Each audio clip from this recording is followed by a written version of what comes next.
it will be useful to us to have a notion of inequality among certain types of geometric objects that will behave analogously to how congruence is the version of equality that we often work with in geometry. Now, the statements about one segment being less than another or one angle being less than another is really just going to be a shorthand notation for saying the same things about their distance or length in the case of segments and measure in the case of angles. But having our notation will allow us to simplify a lot of statements that we have to go on to prove. So, bit of, really this is just notation, not a definition.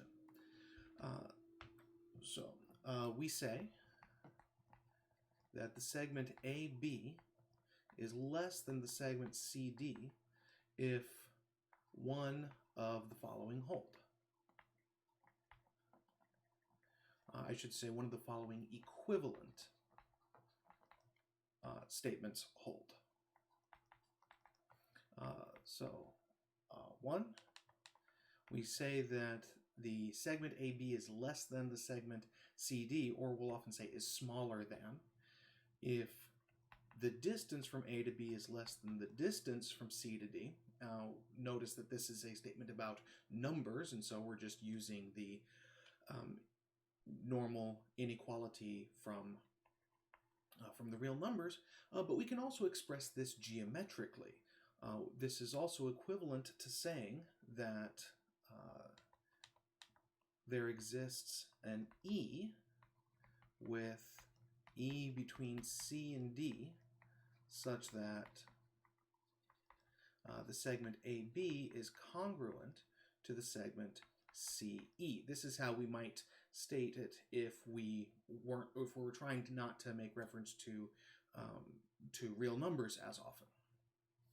So this is a very intuitive notion. If I've got a couple of segments and I want to say that the segment AB is smaller than the segment CD, one way of telling that is just by looking at the distance between the two, but the other way of seeing that there is that relationship between is to show that there's a point between C and D such that the segment CE is congruent to the segment AB. The point is that because E is between C and D, the segment from C to E is smaller than the whole segment from C to D. Similarly, we say that the angle ABC is less than, and I will try to distinguish between my angle notation and my less than notation. We say that the angle ABC is less than the angle DEF if either, and again these are equivalent, either the measure of angle ABC is less than the measure of angle DEF, or there exists a G in the interior of angle DEF such that the angle ABC is congruent to the angle DEG. So once again, we can draw a picture of what this looks like. So if I've got an angle ABC over here and an angle DEF, then one way of measuring that the angle ABC is less than the angle DEF is by saying that their measures are in the same relation. But the other way is to show that there exists some point G that makes an angle from DE to G that is congruent to the angle from AB to C. Most of the time when we work with geometric inequalities, we're actually going to be using characterization 2 of both of these inequalities. saying that a segment is congruent to a segment that sits inside another one, says that the first one is smaller. And similarly, saying that one angle is less than another one, we will typically show by showing that it's congruent to an angle where one of the rays is in the interior of the larger ray, of the larger angle, I should say. And then we may use the notation less than or congruent to for less than or congruent. So in the similar way to how we use the less than or equal to notation for the real numbers. The first thing that we're going to apply these inequalities to is the notion of exterior angles to a triangle. So let's give this a proper definition. Definition 55 says, let triangle ABC be a triangle, and let C lie between A and D. So the picture that we've got looks like the following.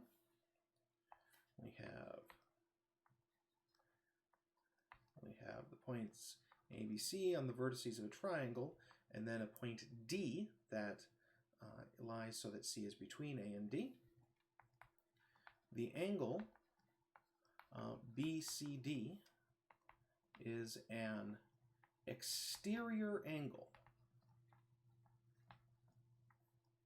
of triangle ABC, and the angle at A and the angle at B are its remote interior angles.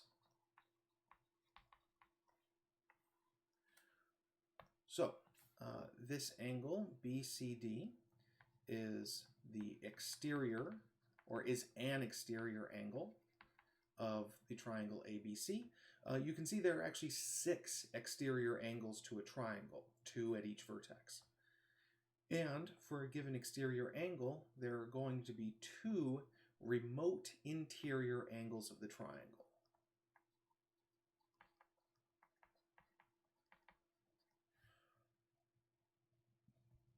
And these angles have a relationship that we're going to exploit very, very often. So I'm going to give myself a new page because the proof of it will take a little bit of a statement here. So Theorem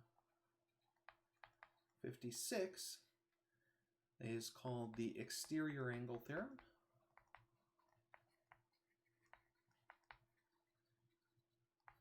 And it says that an exterior angle is greater than its remote interior angles.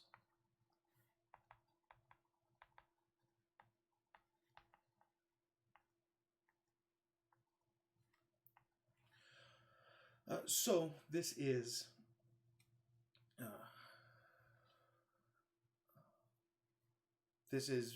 saying that an exterior angle is greater than its remote interior angles, with the notion of greater being from our notation at the beginning, meaning that it has a greater measure, or that you can construct the smaller angle inside the larger one, which is how we're going to prove this.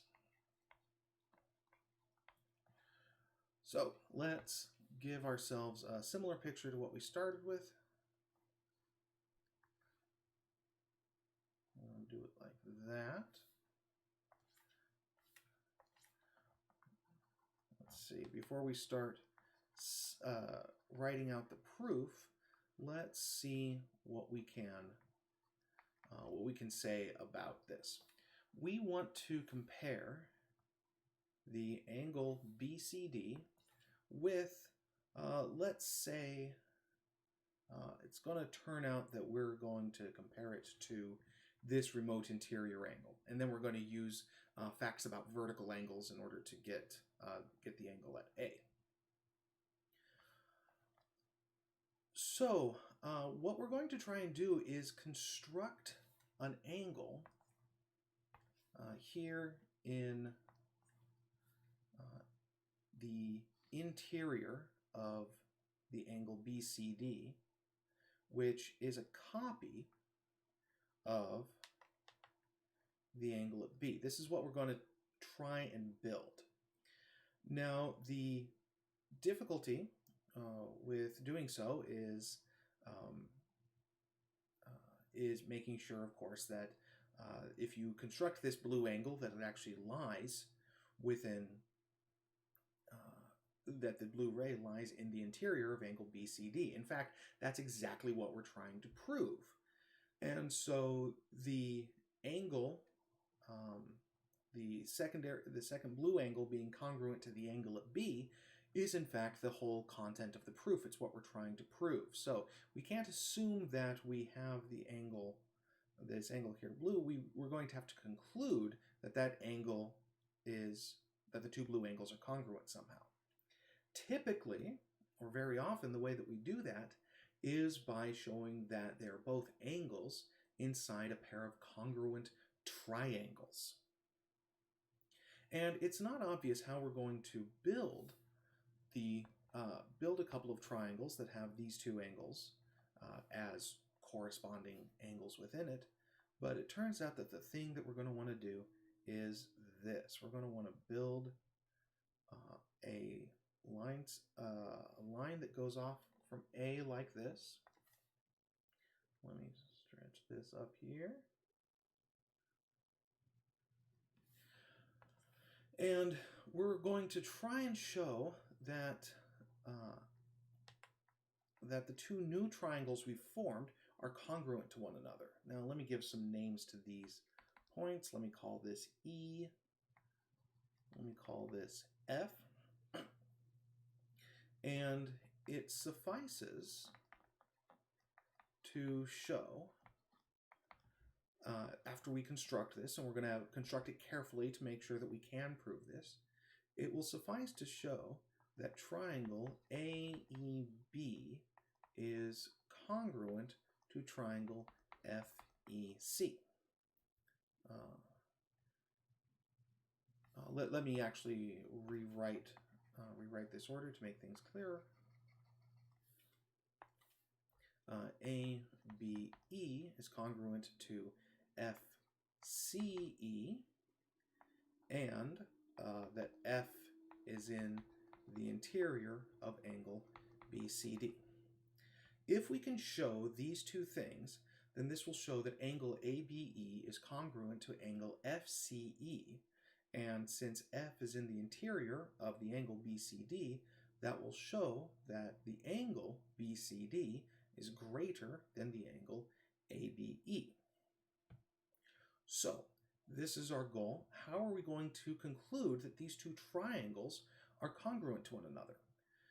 Well, here's where we have some freedom. We can basically decide how to where to put E and F. So the first thing that we'll want to do is to make sure that the two line segments BE and EC are congruent to one another. We can definitely do that. All we have to do is choose E to be the midpoint of the segment BC, and then that gives us what we want. We also, as we build this up, can ensure that the segment AE and the segment EF are congruent to each other just by the segment construction theorem.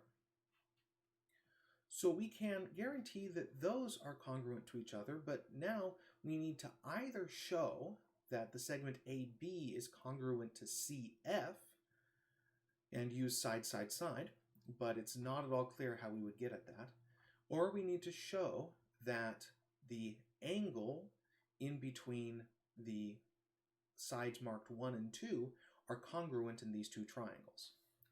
Well, here's where we can use the fact that we know that vertical angles are congruent to each other.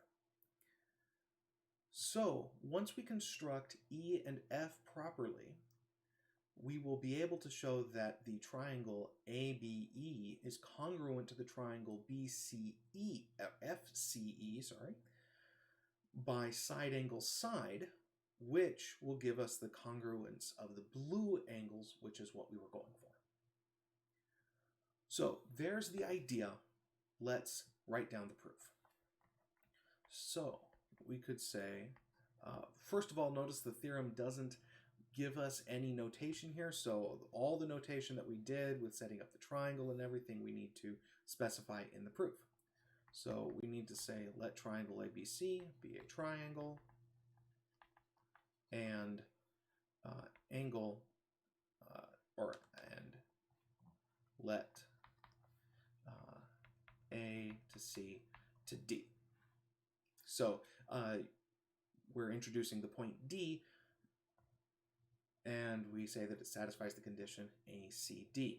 And so we're considering the exterior angle BCD. Now we can let E be the midpoint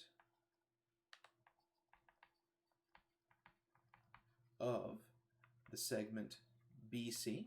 We've shown that every segment has a midpoint. This is okay. And we can let F be in the ray AC, or AE rather, such that the segment EF is congruent to the segment AE by the segment construction theorem.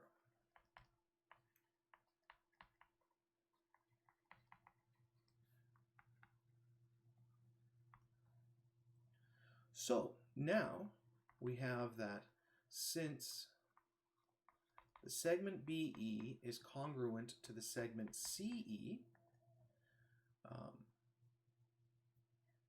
by construction, the angle BEA is congruent to the angle CEF since they are vertical angles.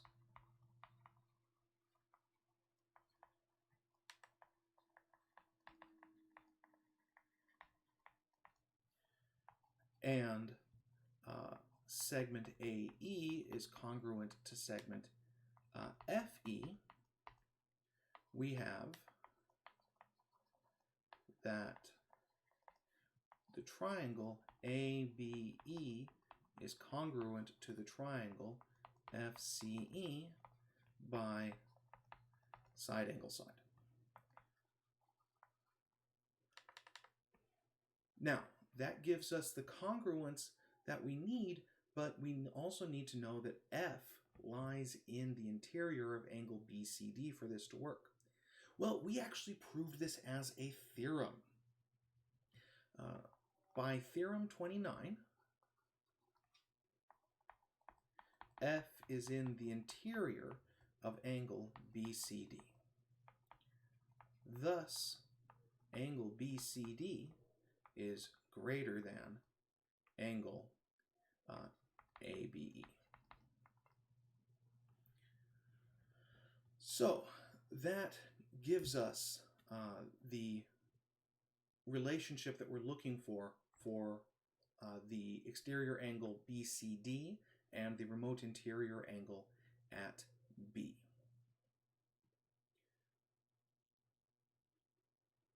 All right, so let's talk about how we get that the angle at BCD is greater than the angle at A in the original triangle. So let's get our same diagram again, but with we don't need all of the pieces that we had before. We've got A, B, C, D, and we've shown that the angle BCD is greater than the angle at B. So now we want to show that it's greater than the angle at A. Well, now let's let G be such that BCG. We're actually going to get at this conclusion by looking at another exterior angle. So we're going to look at the,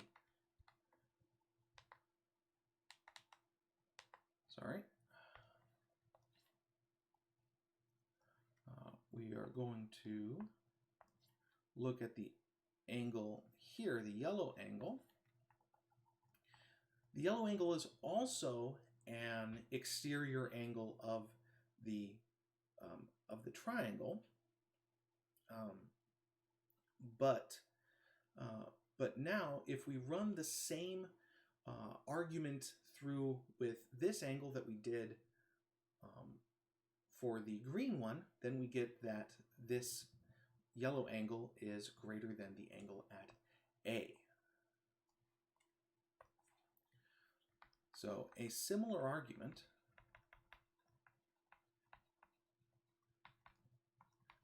with A and B switched and G replacing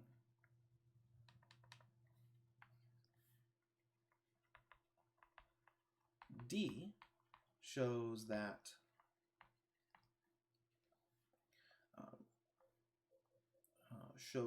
the angle ACG is greater than the angle at A. Well, now we can note that since the angle ACG and the angle BCD are vertical angles, angle ACG is congruent to angle BCD. Thus, angle BCD is congruent to angle ACG, which is greater than the angle at A. And while we haven't explicitly written this out, it is true that congruences and inequalities of geometric objects chain together in the same way that they do for numbers, because in fact they are just statements about real numbers. And so in particular, since angle BCD is congruent to angle ACG and angle ACG is greater than angle A, our conclusion is that angle BCD is greater than angle A. So we get that the angle BCD, the exterior angle, is greater than either of its remote interior angles. This turns out to be quite useful. Now, you may be thinking to yourself, you may remember that in high school geometry, you're often told that the measure of the exterior angle is exactly equal to the sum of the measures of the remote interior angles. This is, however, not always true. It is true in some geometries, including the familiar Euclidean geometries that you learn about in high school and in other places.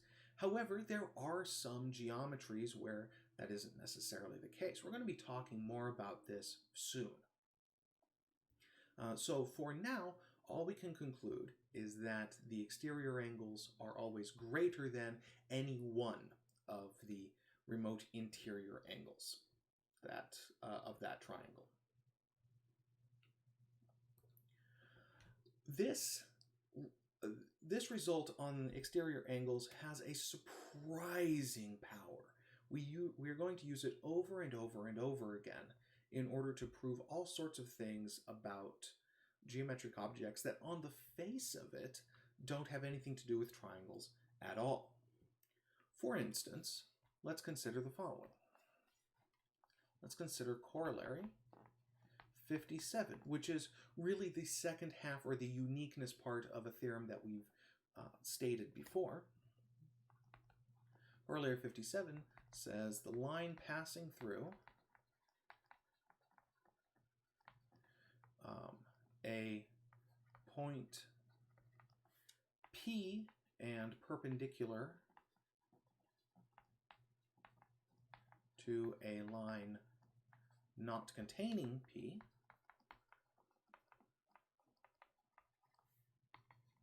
is unique.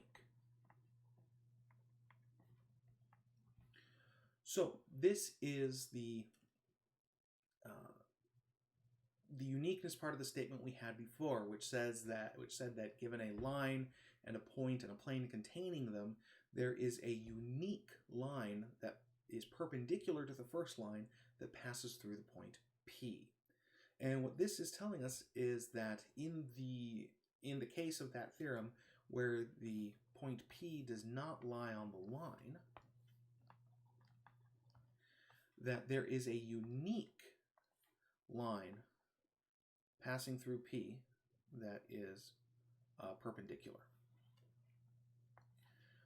Now, quite often, the way to prove that there's a unique one of something is to assume that there are two different ones, and either prove that they have to be the same or prove that you arrive at a contradiction by making this happen. So let's go to a proof. Let's let L be a line, P a point not on L, and let L prime, L double prime be lines, be two lines containing P and perpendicular to L. So that's this statement that I've got right here. So when that happens, then because L prime and L double prime are perpendicular to L, they must share a point with L. So let's let Q be the point in L prime intersect L. So that'll be this point right here. And let's let R be the point in L double prime intersect L.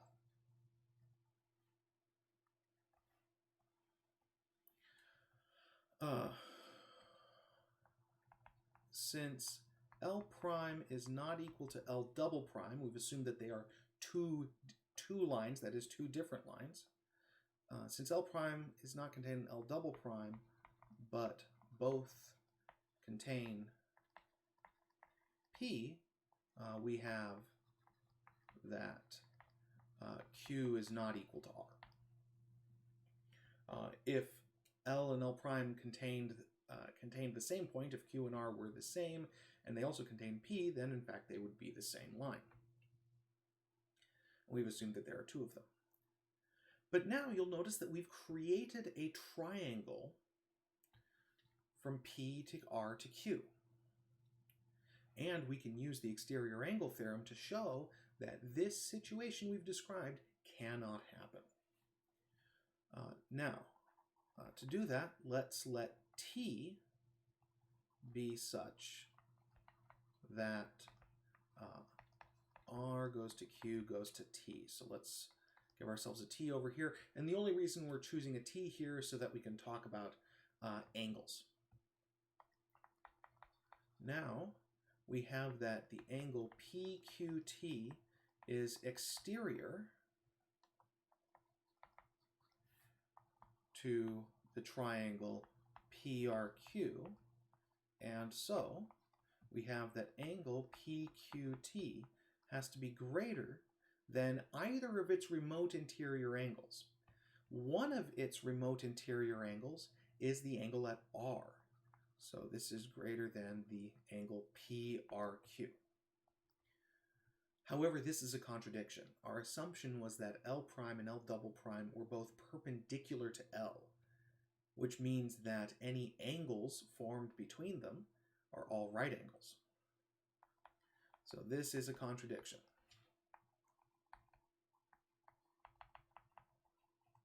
Since they are both right angles.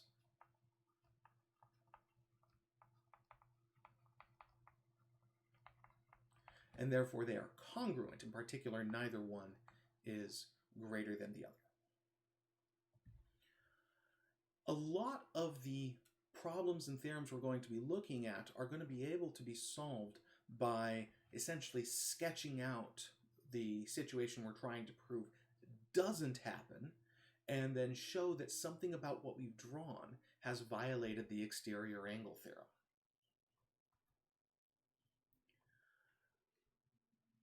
The exterior angle theorem is also very useful for proving the following result, which is sort of an expansion upon the isosceles triangle theorem. So the isosceles triangle theorem said that if you've got a triangle and two sides are congruent, then the angles opposite them are congruent. But it didn't say anything about what happens if the two sides were different, of course. And if the two sides are not congruent, well, one of them has to be greater than the other under our new notation. And if you look at the angles opposite them, they can't be the same either by the corollary, the converse direction of the isosceles triangle theorem. And so one of them has to be greater than the other. And as it turns out, the larger sides have to be opposite the larger angles, and this is a very useful fact that we're going to be able to take advantage of many times. So let's look at Theorem 58, which says that if triangle ABC is a triangle, then, we'll say this efficiently, segment AB is greater than segment AC if and only if the angle C is greater than the angle B. So let's get a sketch of what's going on.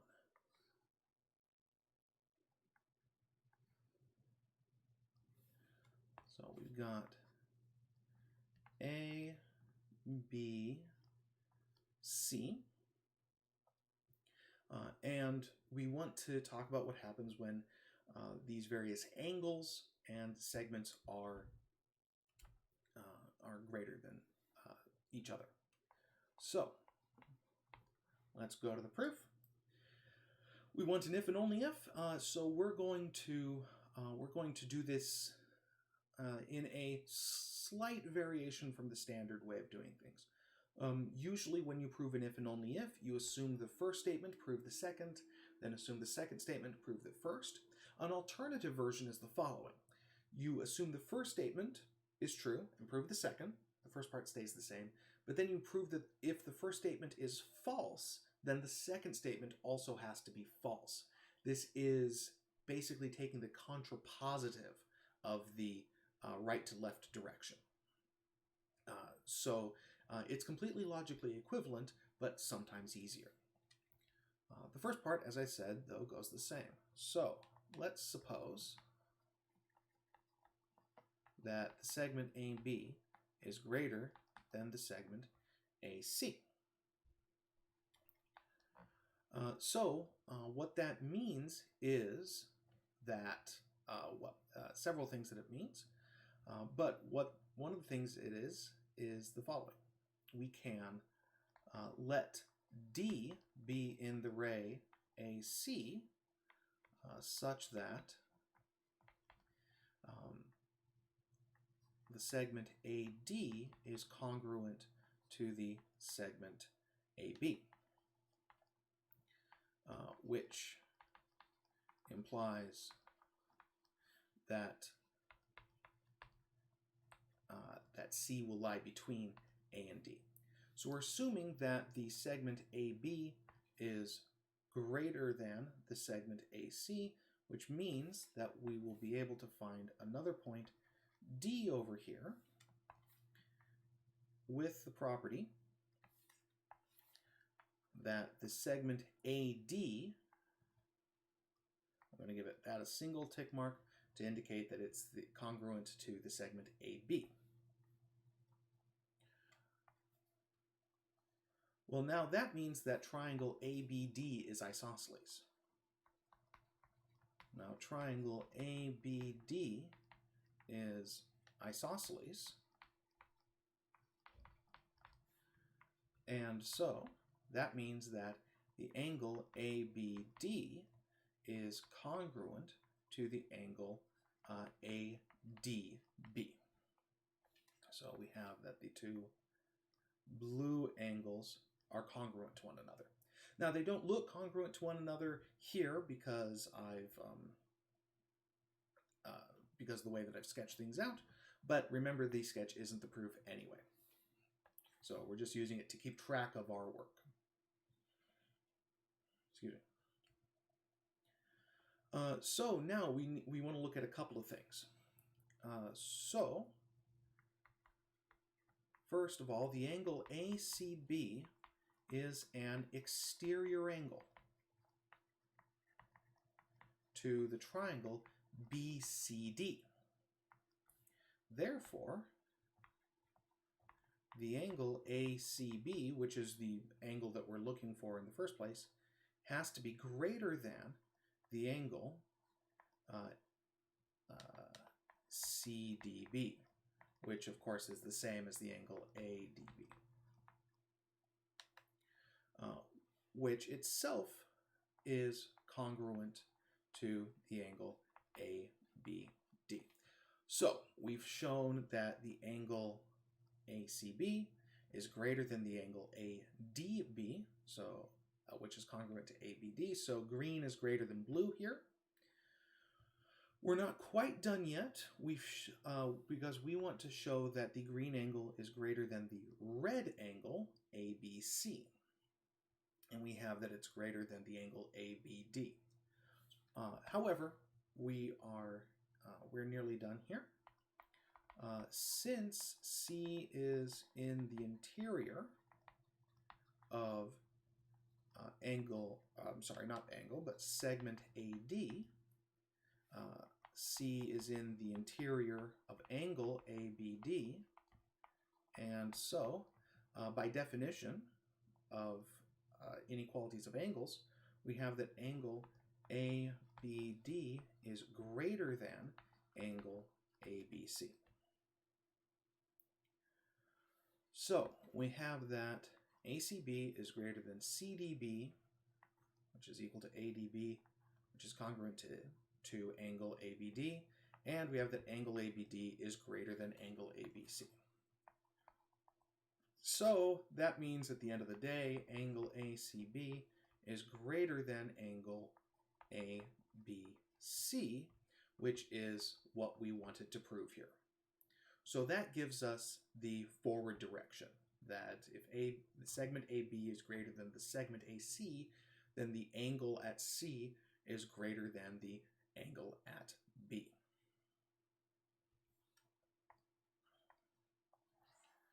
So that's half the proof done. Let's do the other direction.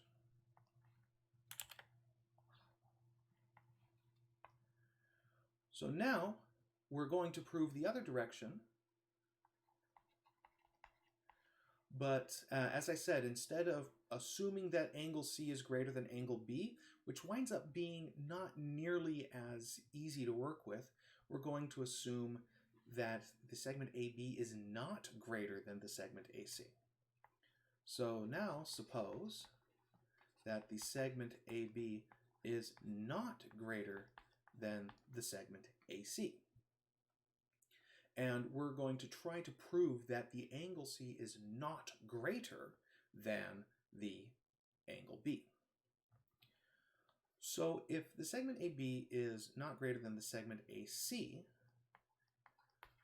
that means that either the two segments are congruent or the segment AB is less than the segment AC. Now, if the segment AB is congruent to the segment AC, then by the isosceles triangle theorem,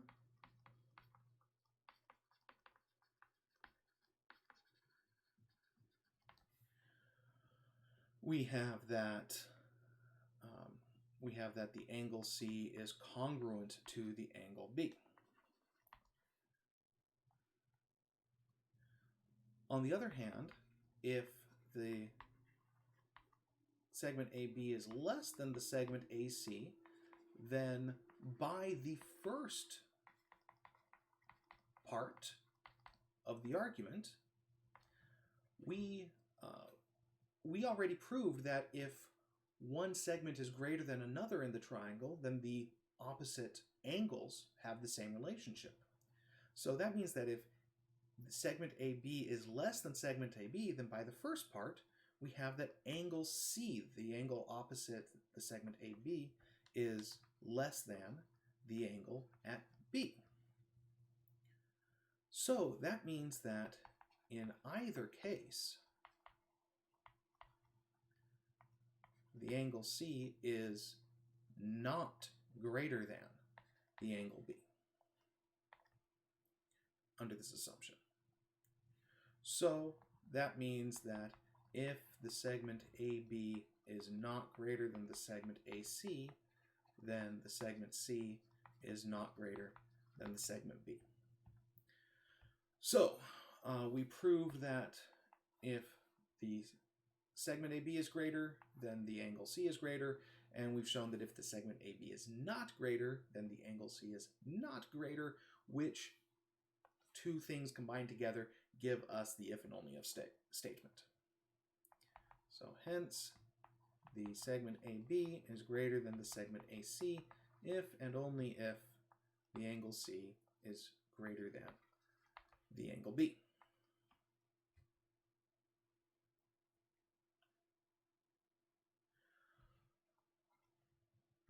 All right, so there we go. This gives us a way of comparing the angles and segments in a triangle, even if they don't happen to be congruent to one another. If we can narrow down what their relationship is, then we can get the same statement for either the angles if we know the segments, or the segments if we know the angles. We've got a couple of applications to this. Theorem 59 tells us that the shortest segment connecting a point to a line is contained in a line, I should say, perpendicular to the first one.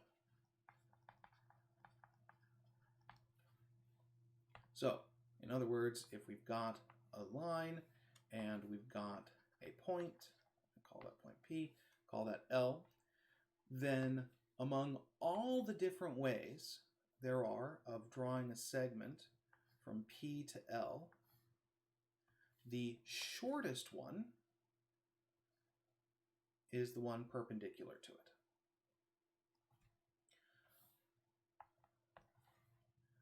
So, in other words, if Q is in L and the line PQ is perpendicular to L, and R is any other point of L other than Q, then the segment PR is greater than the segment PQ.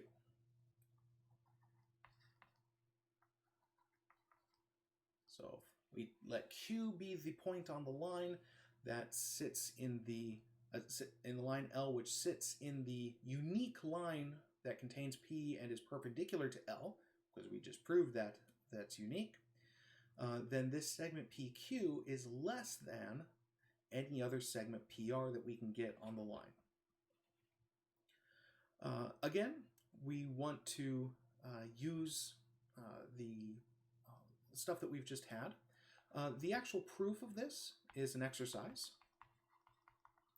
However, some hints. You want to construct a picture like this, except of course ignore these other extraneous blue lines. You just need to let R be any random point on L other than Q. you want to show that the green line is smaller than the blue line. And so one way of doing that using Theorem 58 is to show that the angle at Q, the right angle at Q, is greater than this angle at R. Now, we don't have a direct way of comparing the green angle I've written to R. However, if you look at this triangle, this red angle is an interior angle, which means that there are exterior angles to this triangle, like that one, which have the red angle as a remote interior angle. And the Exterior Angle Theorem tells us how they're related to one another. So combining the Exterior Angle Theorem with Theorem 58 that we just did will help you to solve this problem.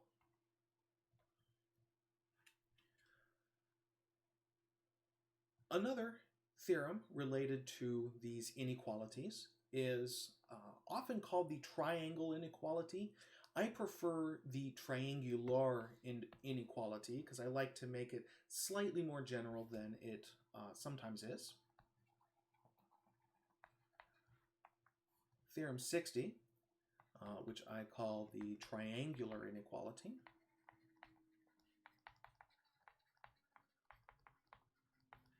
says if A, B, and C are any points,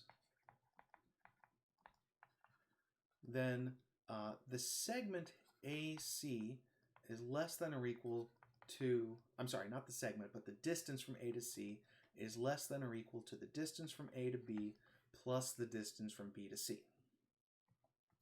And equality holds if and only if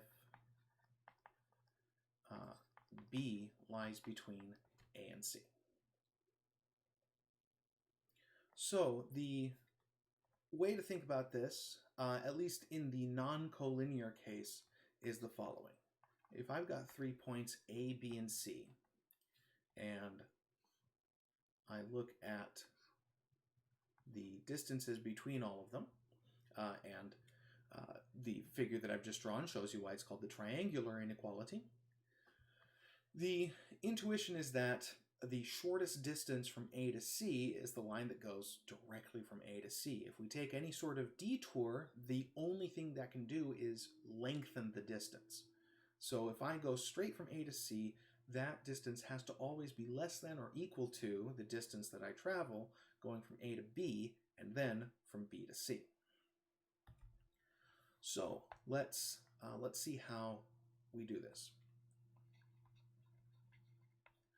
Now we're going to handle the collinear case separately. So first, consider the case where A, B, and C are collinear.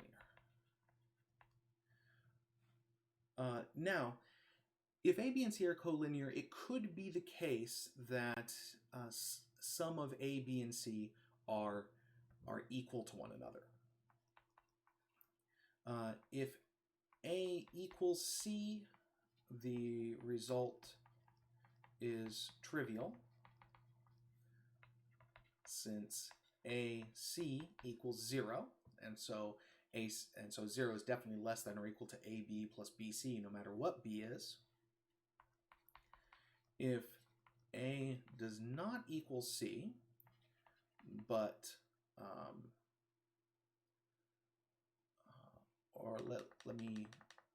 do this a different way. If B equals A, or then we have that AB plus BC is equal to 0 plus, now the distance from B to C would be the distance from A to C, which is definitely greater than the distance from A to C, because it's equal to it. So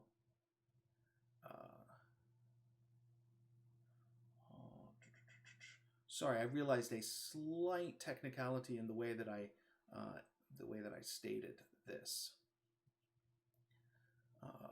So let me clarify this. In the statement, equality holds if and only if B is between A and C, B equals A, or B equals C. So if B equals A, then we certainly have this situation where AB plus BC is equal to AC, the equality that we were looking at. And similarly, if B equals C, then AB plus BC is equal to AC plus 0, which equals AC. So this handles all the cases where any two of the points are equal to one another. So now, if A, B, and C are distinct but still collinear,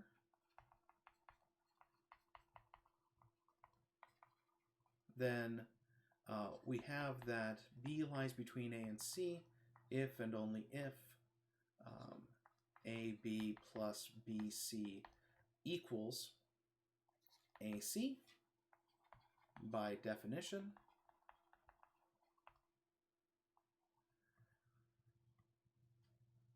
And so, if it is not the case that B lies between A and C, then we may assume, without loss of generality, that A lies between B and C. In which case, we have that AB plus BC is equal to AB plus AB plus AC. Because if A lies between B and C, that means that BC is equal to BA plus AC. And in particular, this is definitely greater than AC, because the distance from A to B is non-zero in this case. So we've shown that in the case where the points A, B, and C are collinear, first of all, we showed that if any two of them are equal to one another, then we get the inequality that we want, or the equality we want, in the case that B equals A, B equals C, or B lies between A and C. And so we've handled the collinear case. The more interesting case is the non-collinear one. So now let's suppose that A, B, and C are non-collinear. This is the situation that we had before. That means that we actually have a triangle here that we can work with, ABC.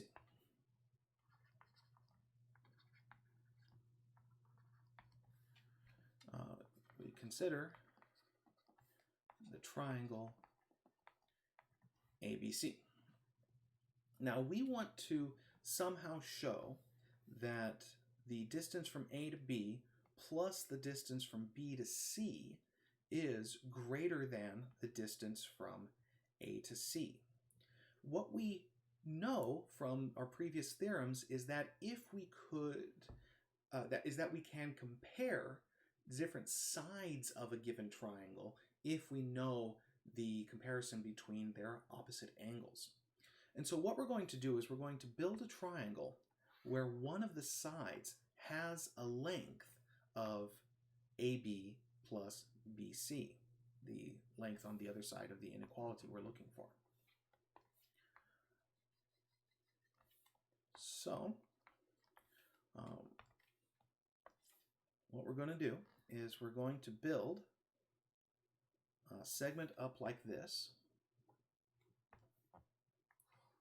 And we're going to build it in such a way that this distance from D to B is congruent to the distance from A to B.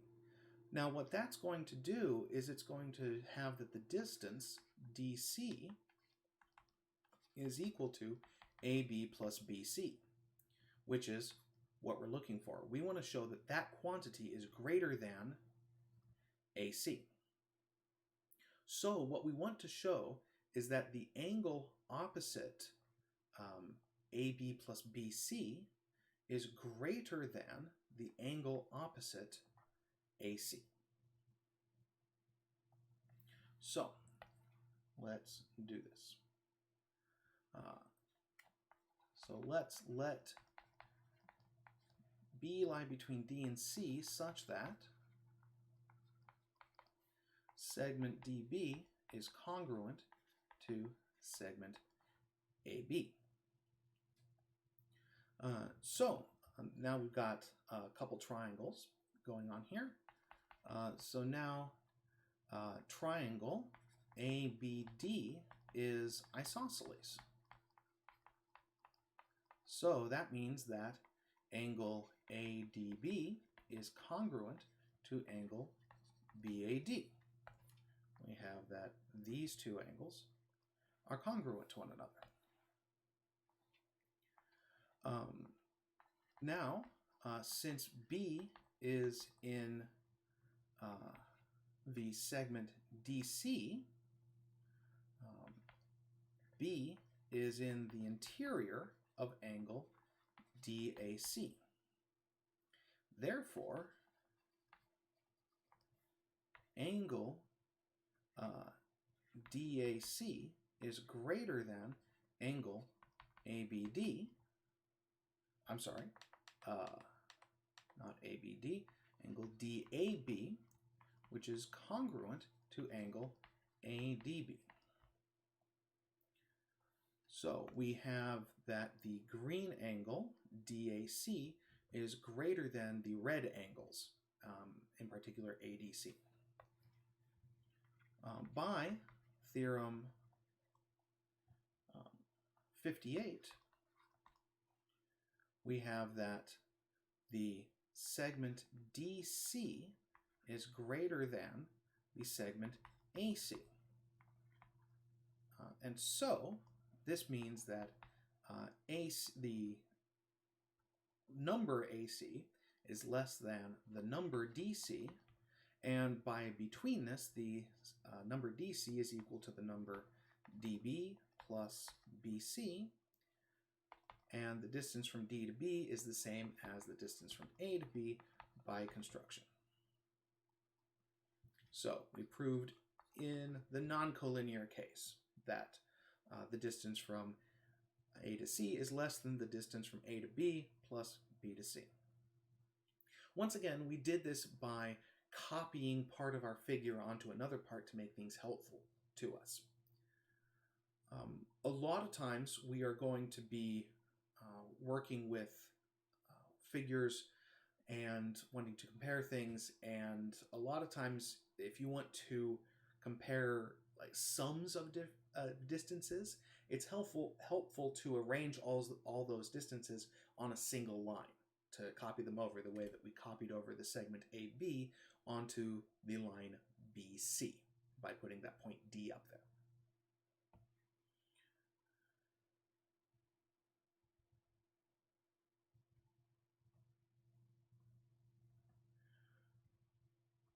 Okay, a couple more theorems we want to look at here. The first one is a generalization of the triangular inequality that we get by an easy application of induction.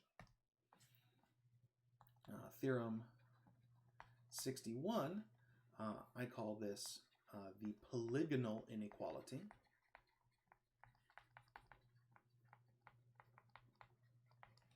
Because the idea is we're looking at polygons with many sides instead of just 3 for a triangle.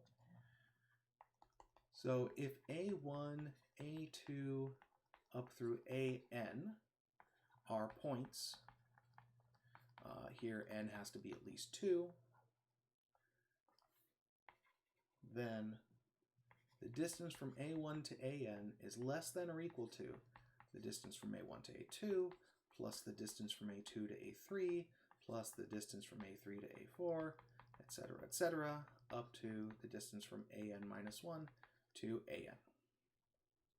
The idea behind this is very much the same sort of thing as we did for the triangular inequality. If I've got a bunch of points, A1, A2, A3, blah, blah, blah, up to AN, and I'll label AN minus 1 here, then the path that I take going from A1 to A2, A2 to A3, etc., can never be less, can never be shorter than the distance that I get just going from A1 to AN. As I say, the proof of this is a fairly easy proof by induction. We prove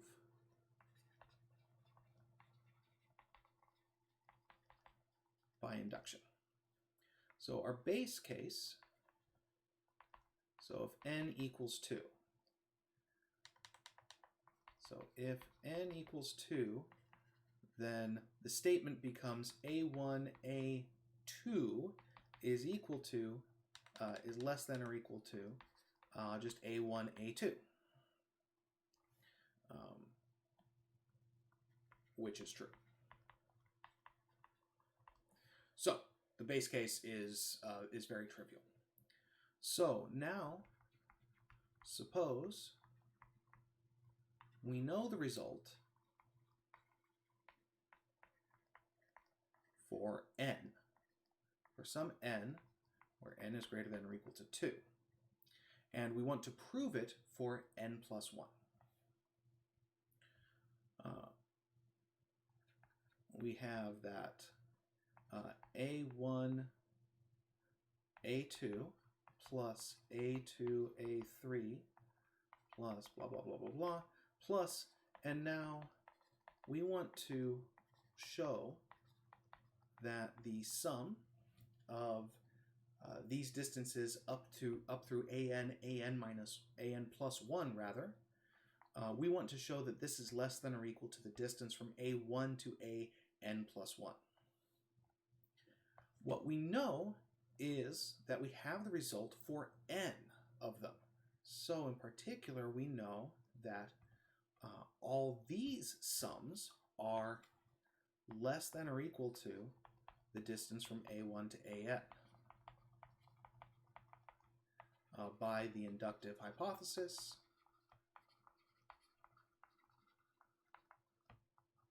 And then this is less than or equal to A1 AN plus 1 by the triangular inequality.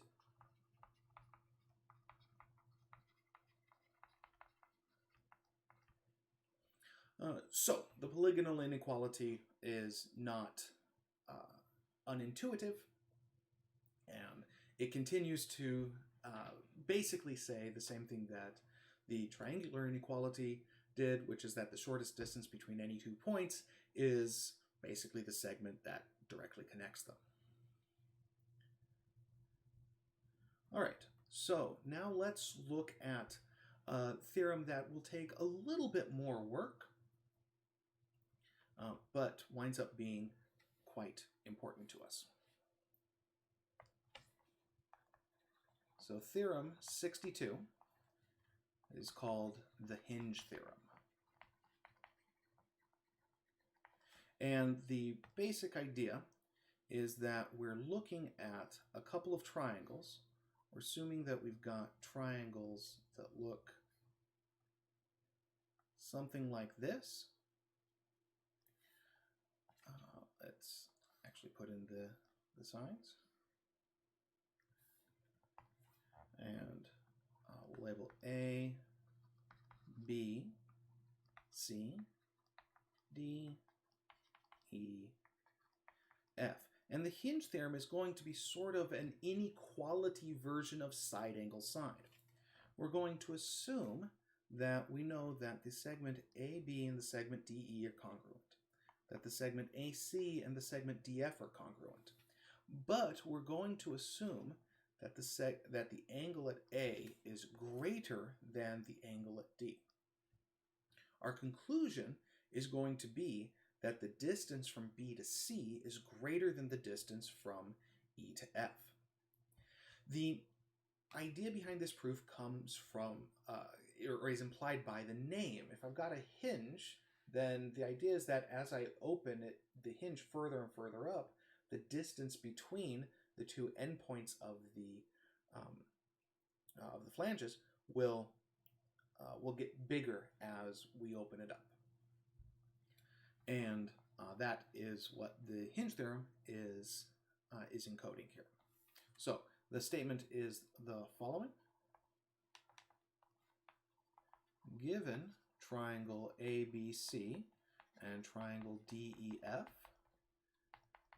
if the segment AB is congruent to the segment DE, the segment AC is congruent to the segment DF, and the angle at A is greater than the angle at D, then the segment BC is greater than the segment EF.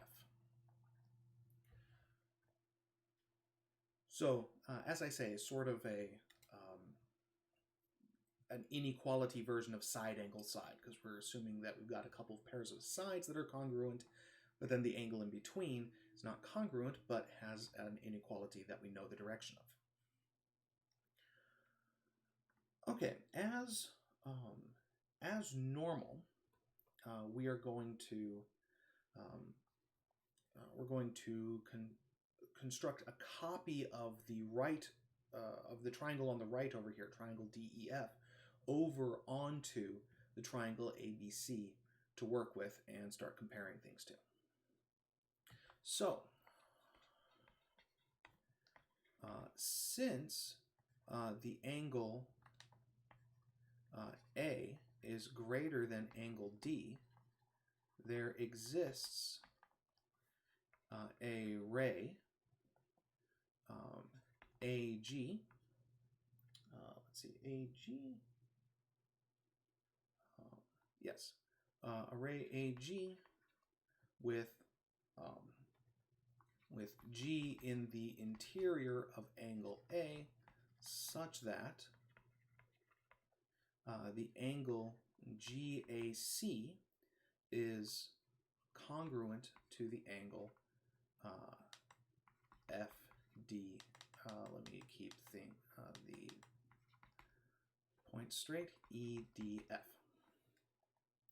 So this is saying that we can create a copy of, or we can copy part of the ray, or the triangle DEF over here. And we know this because of the hypothesis that the green angle A is greater than the red angle D. By definition, that means we can construct an array like this. Now, by the crossbar theorem,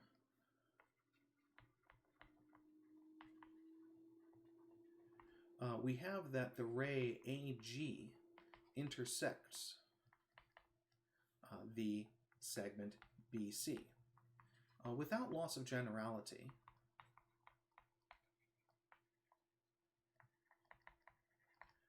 we may assume that G is actually in the segment BC. So far, we haven't done anything with G. We've only used G to indicate the blue ray. And so that means that we can, instead of choosing G, we can choose whatever point this is, where the ray actually intersects the segment BG. And once we do that, then we can basically just relabel it G, because the original point that we had doesn't really carry any meaning. So we can explicitly choose, let's just make G be the point where this ray AG intersects the segment BC.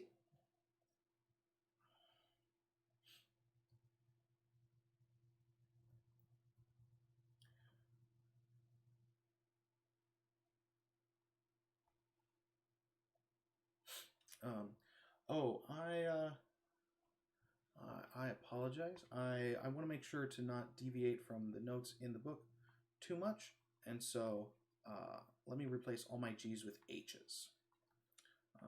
Beg your pardon.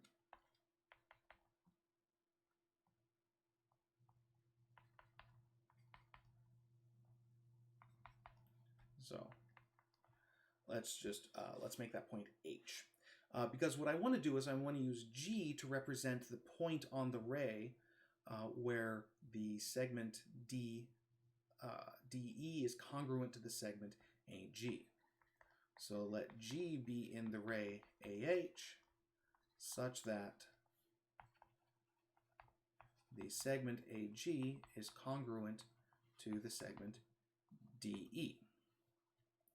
So now we put a G on the blue ray. Now here's where we need to be a little bit careful, because there are basically 3 different places that G could be. So let me not even put it in white.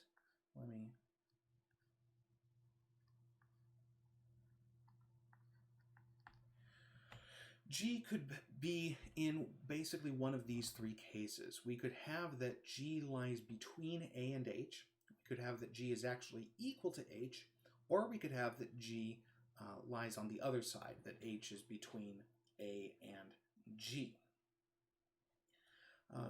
As it turns out, our argument works perfectly well for both of the G's that aren't equal to H. If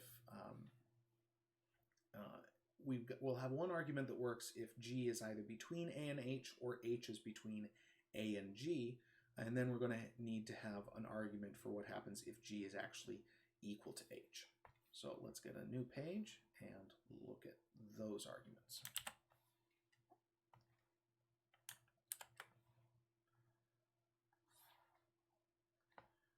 Oh, and we're also going to need the triangle DEF.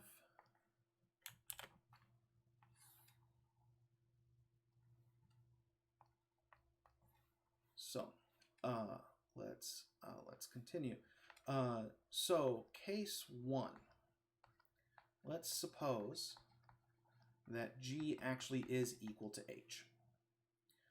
So let's suppose G is equal to H, and so that means that the segment AH is congruent to the segment DE.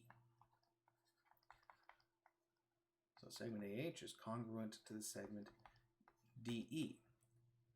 Thus, this means that triangle AHC is congruent to the triangle DEF by side angle side.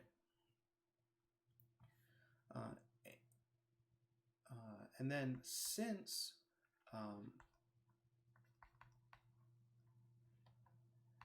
H lies between B and C, that means that the segment BC is greater than the segment HC, which is congruent by this congruence that we have up above with the segment EF, which is what we were trying to prove. So case 1 is handled there. So let's consider case 2.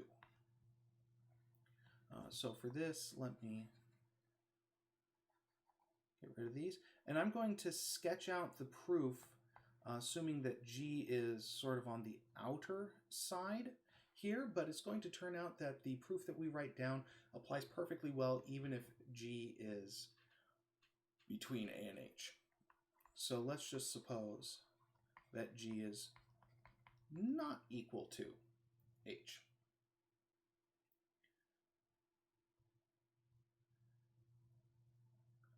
So here we're going to need to continue to work some more here. So again, by the crossbar theorem, there is a ray AJ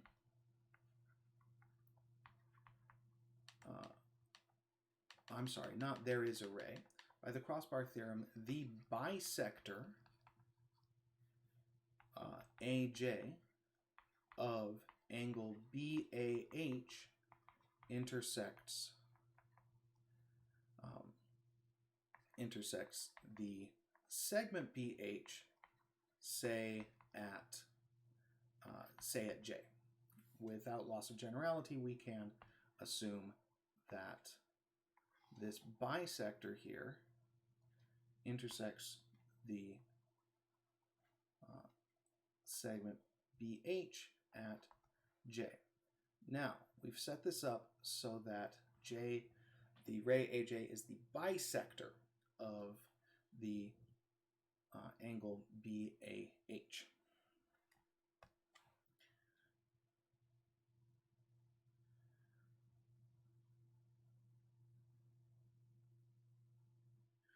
So now, look at the following. We have that the segment AJ has a single tick. It's congruent to the segment AB, which means that if we draw in the segment from J to G, then we've got the two triangles BAJ and GAJ, and those are going to be congruent by side angle side.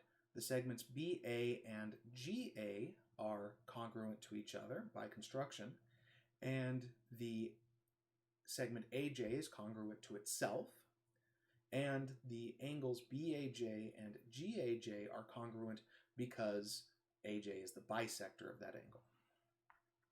So, all told, we have that by side angle side, we have that triangle BAJ is congruent to triangle GAJ, and so we have that the segment JB is congruent to the segment JG. So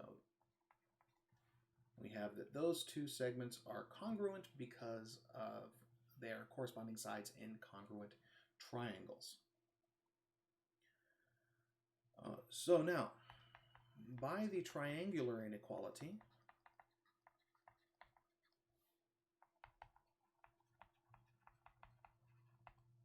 we have that the distance from C to G, we're bringing in some more stuff now. From C to G is less than the distance from C to J plus the distance from J to G. We have that the distance from J to G is equal to the distance from J to B.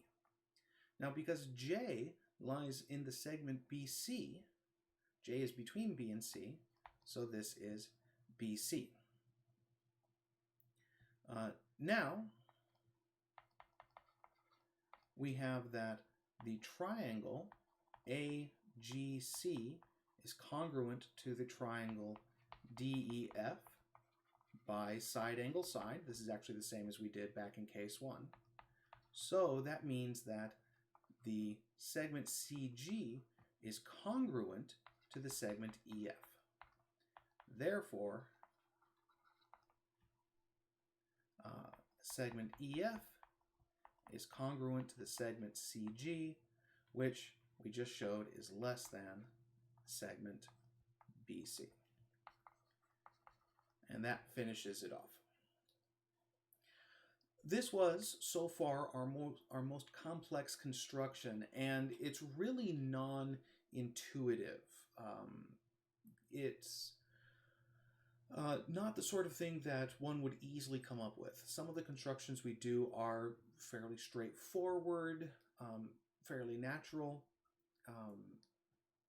Once you've worked with the geometry for a while, this one is pretty clever. This is not one that you would come up easily with, even with a lot of time spent on it.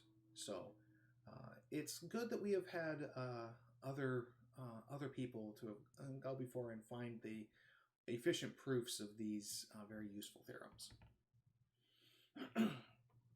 So just two more statements here, one of them as an exercise that I want to give a hint on. So, oh, sorry about that.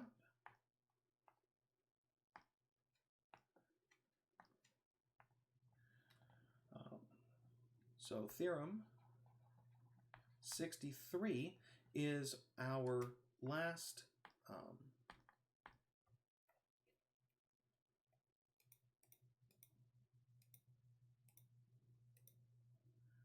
sorry about that. I'm not sure what's going on here. Theorem 63 is our last congruent statement for triangles for a while. This is side angle angle. And it says that given triangles ABC and DEF, if segment AB is congruent to segment DE, angle A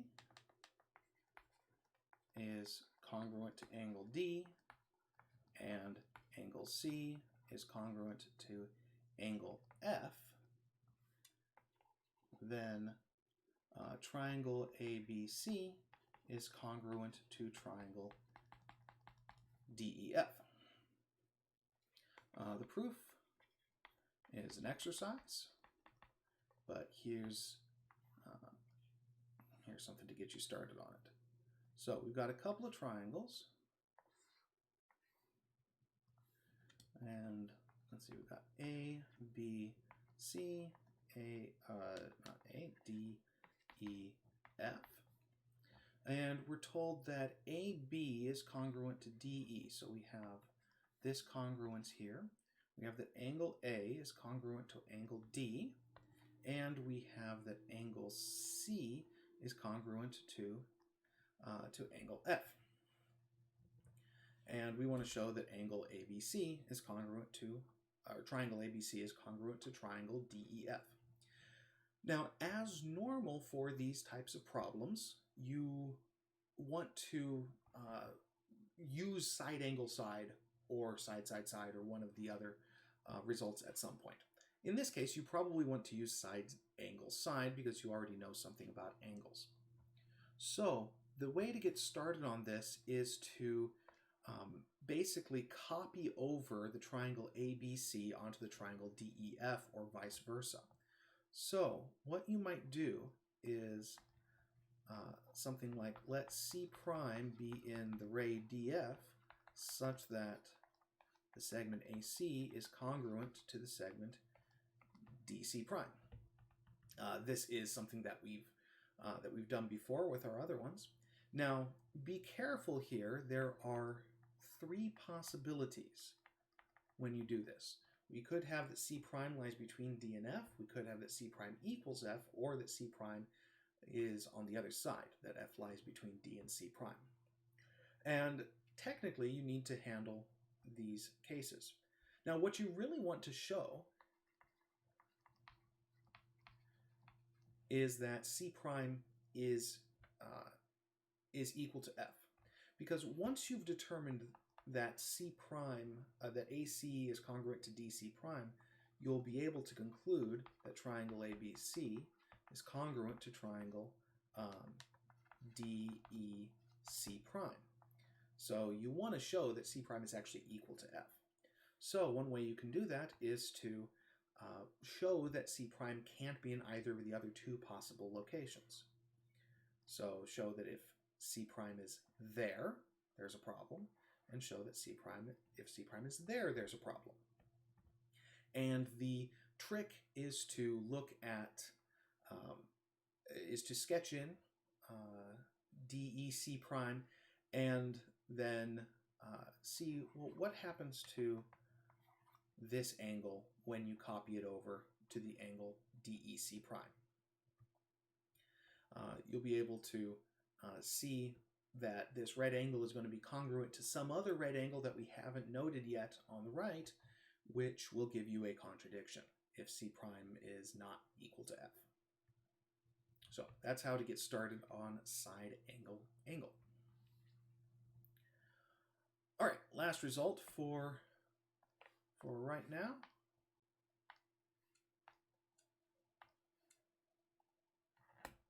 I'm sorry, I don't know what's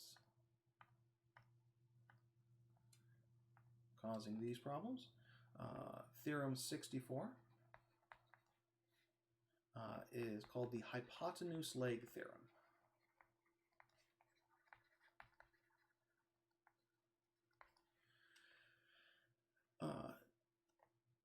Now, before stating it, I want to think about the various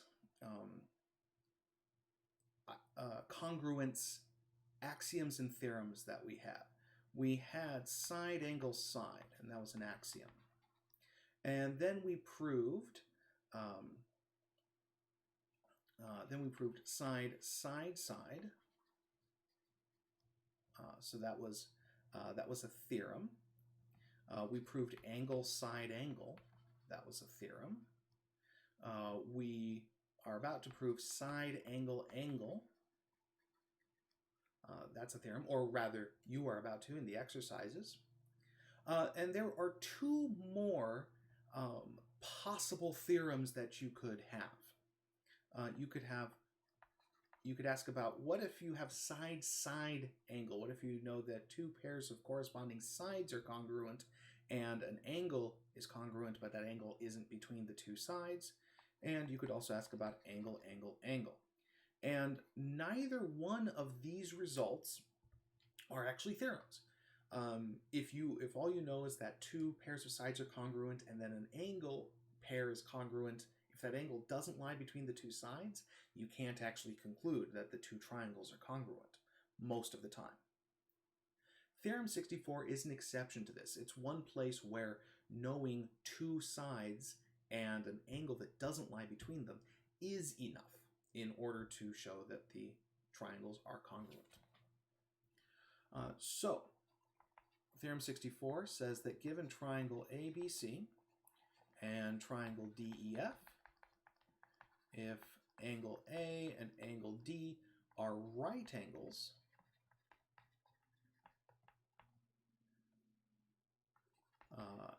segment AB is congruent to segment DE, and segment BC is congruent to segment EF, then triangle ABC is congruent to triangle DEF. So the picture for this is that we've got a couple of right triangles, hence the name Hypotenuse-Leg Theorem. We've got A, B, C, D, E, F, and we are told that both the angle at A and the angle at D are right angles, hence, of course, they're congruent.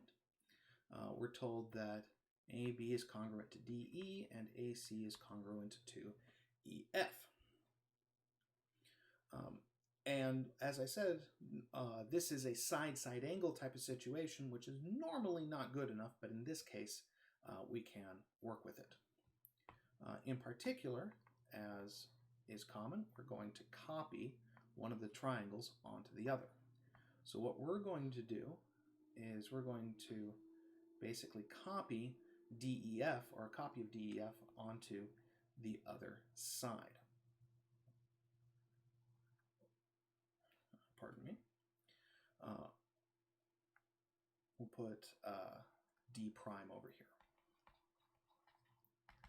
So let's let D prime lie between, or let A lie between D prime and C, such that the segment D prime A is congruent to DF.